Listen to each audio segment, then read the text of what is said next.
আমি তো চাই আমার সব রেকর্ড ভেঙে দিতে, বাট ভালো লাগলো দর্শকের তাণ্ডব। আমি বিশ্বাস করি সাকিব ভাই তো অলরেডি কালকে বলেই দিল যে তার ভাষ্য মতো এটা আমার কেরিয়ারের বেস্ট ছবি।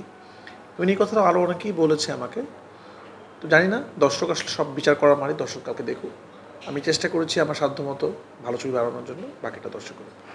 আর এটা ওইটা না, কাপড় ধোয়ার একটাই সলিউশন, চাকা অনেক ওয়ান। 3টা কোরবানিতে আমার ছবি দেখেছে, দর্শক বলেছে যে কোরবানি মানে রাফি, সেখানে আছে সাকিব খান, এত বড় একজন মেগাস্টার, যে আগের রুজাইতে বিগেস্ট ছবি দিয়েছে, এর আগে তুফান দিয়েছে, এর আগে প্রিয়তমা দিয়েছে, তো রায়হান রাফি সাকিব খান একসাথে।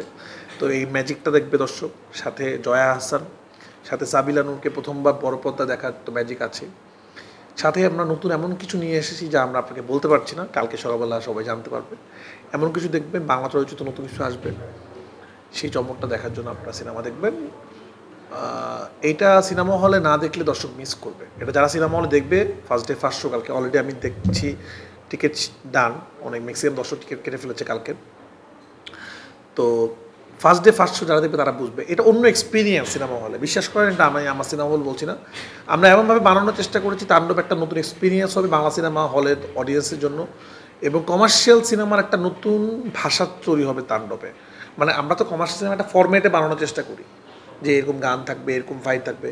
এটা একটা নতুন ফরম্যাট, এটা দর্শক অন্যরকমভাবে এনজয় করবে, এবং খুবই টাইট ছবি এবং খুবই এন্টারটেইনিং ফিল্ম।